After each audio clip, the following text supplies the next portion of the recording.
तो मिट जाओगे मेवात के लोगों, तुम्हारी दास्तां भी नहीं रहेगी दास्तानों में। आज ये शेर यथार्थ को समझाता है और सही बात यह है, यह हमारी खुशनसीबी भी है कि आज आपके बीच में ऐसे अधिकारी हैं जो न केवल अधिकारी हैं बल्कि एक सामाजिक सोच भी रखते हैं, एक दर्द रखते हैं और उस दर्द के तहत उन्होंने एक अभियान शुरू किया और उस अभियान की शुरुआत ताउडू नूह से लेकर आज ये तीसरा या चौथा प्रोग्राम आपके यहाँ है। लेकिन बेहद अफसोस की भी बात है कि अगर यही प्रोग्राम यहाँ टुच्चे गायकों का होता, यही प्रोग्राम अश्लीलता फैलाने वालों का होता, तो मैं समझता हूं कि यहाँ जगह नहीं मिलती। ये बड़ी गैरत और शर्मिंदगी की बात है। ये सोचने की बात है हमारे कौम के जिम्मेदारों को कि हम किस तरफ जा रहे हैं।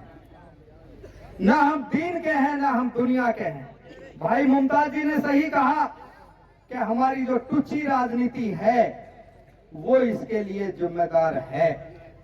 हम बुरे की वोट के लालच में बुराई को बुराई नहीं कह रहे। इसका मतलब कि उन लोगों को, बुरे लोगों के वोट की जरूरत है, अच्छे लोगों की वोट की जरूरत नहीं है। इसका सीधा सा मतलब यह है कि अच्छे लोग कम रह गए, बुरे लोग ज्यादा हो गए। और चूंकि ये बीमारी हमारी नसों में घुस चुकी है, इसका जो दुष्प्रभाव है, भाषण और इसके बारे में बहुत सारी हमारे साथियों ने बताया।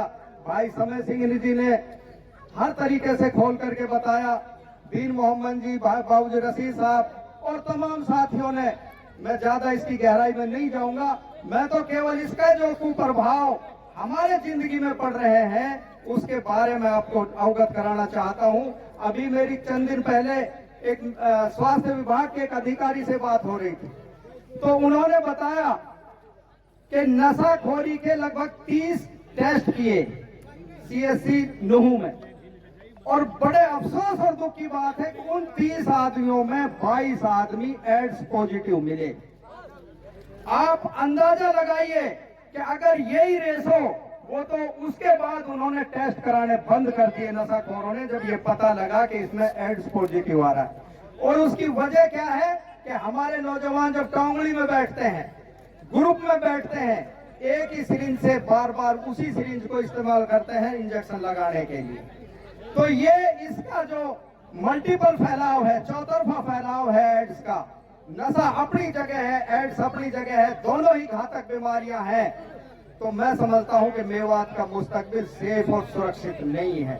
और इसके लिए हमारे जो जिम्मेदार हैं, हम दुनिया के चोर तो हैं। मैं इस मंच के माध्यम से, कुछ साथी सोशल मीडिया के माध्यम से सुन रहे होंगे, उलेमा हजरात भी सुन रहे होंगे, कौम के जिम्मेदार भी सुन रहे होंगे, हम आखिरत के भी चोर हैं। हमसे हिसाब नहीं बढ़ पाएगा कि हमारे देखते देखते हमने समाज के लिए क्या दिया। इस्लाम कहता है कि इंसान तो वो है जिससे फैज पहुंचे दूसरे इंसान को, लेकिन हम बजाय फैज पहुंचाने के, फायदा पहुंचाने के, हम जहमत पड़ चुके हैं सब सोसाइटी और समाज के लिए। भाई मरो सरपंची ने जैसे कहा कि ये नशा करने वाला तो केवल अपना नाश करता है, लेकिन जो नशा बेचने वाला है वो पूरे समाज का, पूरे इलाके का, पूरे देश का सत्यानाश करता है। लिहाजा मैं एसपी साहब से गुजारिश करना चाहता हूं कि जितने नशे पेडलर्स हैं, आपके सोर्सेज हैं, आपके पास सभी की लिस्ट है कि आपने मेवात को बसाने का इरादा किया है। ये बसेगी जब इसकी जो ये चैन है, ये चैन टूटेगी। और मैं एसपी साहब को साधुवाद देना चाहता हूं कि एसपी साहब से रात हम घासड़ा में पंचायत कर रहे थे। आप तसव्वुर नहीं कर सकते कि एक आईपीएस अधिकारी 10 बजे भी फोन उठा सकता है जनता की सेवा के लिए। मैंने 10 बजे एसपी साहब को फोन किया, 1 घंटे में एसपी साहब ने फोन उठाया और जो बात उनके सामने रखी उसको अक्सर से मानने का काम किया। तो इस बात से आप अंदाजा लगा सकते हैं कि अधिकारी इस बीमारी को खत्म करने के लिए कितने सीरियस हैं।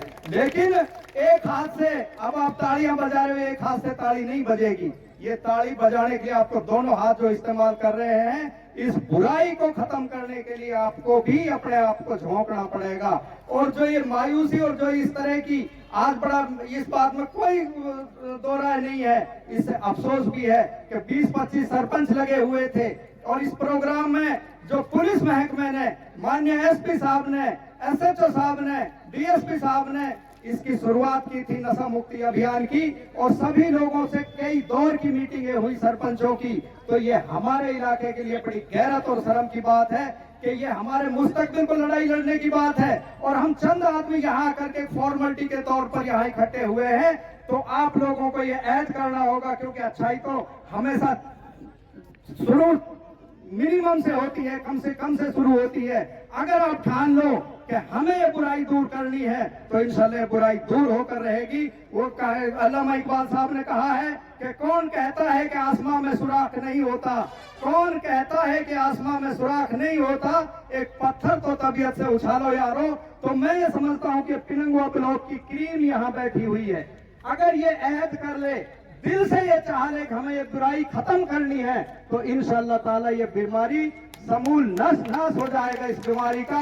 और अगली पंचायत एसपी साहब ने जो एक मुहिम चलाई हुई है, इसके तहत अगली पंचायत फिरोजपुर नमक में 4 तारीख को तय की गई है। मैं तमाम जिम्मेदार हजरात से गुजारिश करना चाहता हूं कि अपनी शिरकत वहां भी करें और अपने तजुर्बे से अपना, जब क्योंकि ये चैन है पूरे इलाके की, जब ये चैन टूटेगी तो इंशाअल्लाह ताला ये बुराई भी खत्म होगी। तमाम साथियों से गुजारिश है कि आप वहां भी शिरकत करें, और उसके बाद धुड़ावट में 6 तारीख का प्रोग्राम है, वहां भी शिरकत करें। और मैं एसपी साहब से एक गुजारिश और करना चाहता हूं कि एक इलाकाई लेवल की एंटी ड्रग एक कमेटी बनाई जाए, समाज के प्रबुद्ध और सामाजिक लोगों की, पूरे हर ब्लॉक से 2-2, 4-4 लोग रहे, और एक स्पेशल टास्क फोर्स भी गठित की जाए, जो पुलिस फोर्स, क्योंकि हमारे अंदर एक बीमारी घुस चुकी है।